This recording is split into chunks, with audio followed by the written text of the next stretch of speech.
What's up people, welcome to this channel, okay? Selamat datang di channel ini dan terima kasih bagi kalian semua yang udah klik video ini. Dan terima kasih juga kepada kalian semua yang udah menonton video ini sampai habis. Nah, di episode kali ini kita tidak akan membahas film Bollywood. Jadi di episode kali ini kita akan membahas film sesuai dengan request dari salah satu subscriber dan juga viewer dari channel ini yang berjudul Bohemian Rhapsody.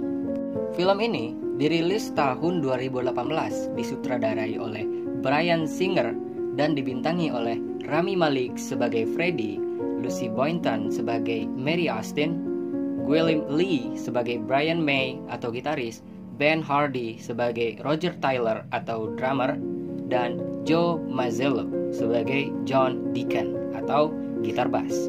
Dan bagi teman-teman yang tidak mengetahui film ini menyangkut film apa, silahkan cek kembali handphone kalian. Kalau misalnya ada di sana lagu We Are The Champion dan kalian tidak tahu vokalis atau penyanyinya siapa, sungguh keterlaluan sekali kalian. Dan tidak lupa dan tidak bosan-bosannya pula, saya atau kami peringatkan bahwa this is full spoiler content. Jadi bagi teman-teman yang belum nonton videonya, maksudnya filmnya, silahkan meninggalkan video ini. Tetapi jika kalian itu malas untuk menonton filmnya yang berdurasi 2 jam 14 menit, silahkan lanjutkan video ini. Dan jangan lupa pencet dulu tombol subscribe-nya, nyalakan notifikasi loncengnya agar kalian bisa request film atau tidak ketinggalan dengan bahasan-bahasan film kami selanjutnya. Okay? So, without anything to do, people, it's show time, boy.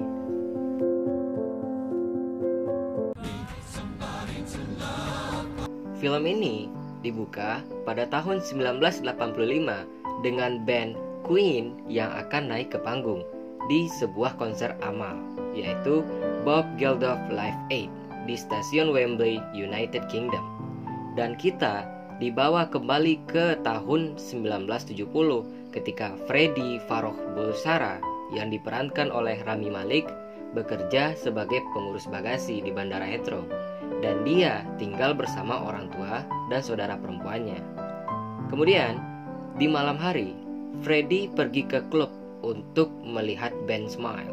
Saat dia mencari mereka setelah pertunjukan, Freddie tertarik pada Mary Austin yang diperankan oleh Lucy Boynton dan mengetahui bahwa dia bekerja di butik Biba. Freddie bertemu dengan Roger Taylor dan Brian May dan mengetahui bahwa penyanyi utama mereka yaitu Tim Stample baru saja berhenti. Freddie mencoba untuk menawarkan dirinya sebagai pengganti dan membuat mereka terkesan dengan kemampuan vokalnya Freddie. Namun awalnya mereka mengejeknya karena gigi seri Freddie yang maju. Oke, I'm sorry potong. Kemudian Freddie pergi ke Biba untuk bertemu Mary dan mereka kemudian berpacaran. Dengan adanya Freddie sebagai penyanyi utama dan gitar bass baru yaitu John Deacon, band ini memainkan pertunjukan pertamanya di klub seluruh Inggris. Lalu Freddie mendesak mereka untuk berpikir lebih keras dan menjual mobil van mereka untuk mendanai album rekaman. Saat mereka bekerja di sebuah studio pada larut malam, perwakilan A&R dari EMI meminta demo dari insinyur Roy Thomas Baker. Kemudian Freddie mengubah nama bandnya menjadi Queen dan namanya menjadi Freddie Mercury. Mereka menandatangani kontrak dengan John Reid, juga manajer Elton John, kemudian melakukan tur ke Amerika Serikat. Paul Pranter yang tertarik dengan Freddie mengatur jadwal harian Queen. Lalu kemudian penampilan di Top of the Pops memberi Queen hit pertama mereka, yaitu Killer Queen. Freddie kemudian melamar Mary, tetapi selama tur Amerika Serikat yang terjual habis, dia mulai mempertanyakan seksualitasnya. Nah, pada tahun 1975, Queen merekam album keempat mereka yang berjudul A Night at the Opera. Namun album itu keluar dari EMI ketika eksekutif Ray Foster menolak untuk merilis lagu 6 menit yang berjudul Bohemian Rhapsody sebagai single utama dalam album ini. Mengetahui hal itu, Freddie berkonspirasi dengan DJ radio Kenny Everett untuk memulai debut lagu tersebut di programnya. Meskipun mendapat tinjauan yang beragam, Bohemian Rhapsody menjadi hit global. Setelah tur keliling dunia, Freddie memulai perselingkuhan dengan Paul dan mengatakan kepada Mary bahwa dia adalah penyuka sesama jenis. Dan mereka pun berpisah, tetapi mereka tetap berteman dekat. Ketegangan muncul di band karena pengaruh Paul atas Freddie. Kemudian pada tahun 1980, setelah pesta mewah di rumahnya, Freddie tertarik pada pelayan bernama Jim Hutton yang memberitahu Freddie untuk menemuinya ketika dia ingin belajar cara penerimaan diri. Paul mendorong Ray agar membujuk Freddie untuk bersolo karir. Tetapi ketika ide itu menyinggung Freddie, Paul berpura-pura tidak tahu, lalu mengarahkan Freddie untuk memecat Ray tanpa berkonsultasi dengan band. Meskipun ketegangan meningkat, Queen masih bisa memproduksi hit terbaru mereka, yaitu We Will Rock You dan Another Bites the Dust. Dan pengacara mereka, Jim Miami Beach, kemudian mengambil alih manajemen.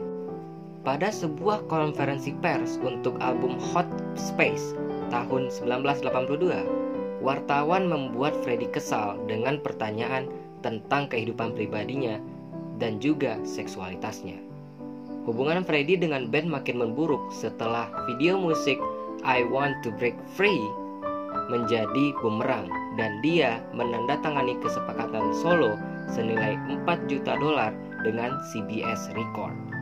Dia kemudian merekam album 1984-nya yaitu Mr. Bad Guy di Munich dan terlibat kasus narkoba serta pesta sesama jenis dengan Paul. Lalu Freddie mulai menyadari bahwa dia sedang tidak baik, kondisi tubuhnya sedang buruk. Mary yang sekarang sudah menikah dan hamil secara tidak terduga mengunjunginya dan mendesak Freddie untuk kembali ke Queen dan berpartisipasi dalam Live Aid konser.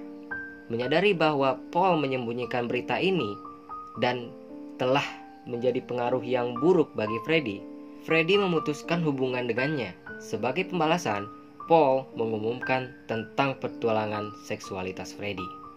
Freddie akhirnya kembali ke London untuk berdamai dengan band dan memujuk mereka untuk bermain di konser Live Aid pada menit terakhir. Dengan AIDS yang menyebar ke seluruh dunia, Freddie mengetahui bahwa dia telah terinfeksi. Dia kemudian mengungkapkan kondisinya kepada band dan juga tidak mau simpati mereka. Mereka kemudian bersatu dan pada hari Live Aid, Freddie berhubungan kembali dengan Jim Hutton, Mary dan juga keluarganya. Dan mengingat pepatah Zoroaster ayahnya, yaitu pikiran bagus, kata-kata bagus, perbuatan baik.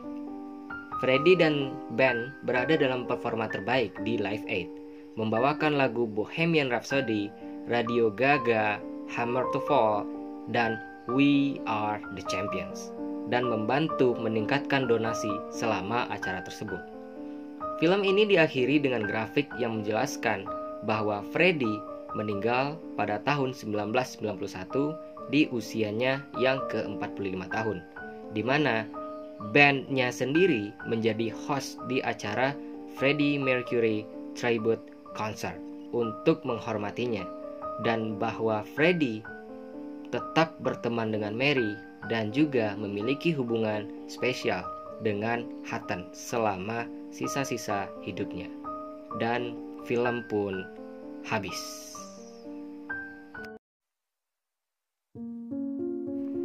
Oke, so that is the story. Oke, jadi itu ceritanya. Dan jujur, gue mohon maaf kepada semua yang ada di sini kalau misalnya dalam cerita gue sering terbata-bata ngomongnya atau pengulangan nggak jelas. So, I'm just a beginner, okay? Gue baru pemula di sini, dan untuk itu, and I really appreciate you. Thank you for watching this video until the end, and I hope you enjoy that. And also don't forget to leave a comment, okay? Dengan komentar kalian, gue harap gue bisa berkembang dalam merekap alur cerita film ini. Dan satu lagi, kalau mau subscribe boleh, kalau enggak juga enggak apa-apa, okay? Keep countdown and see you soon.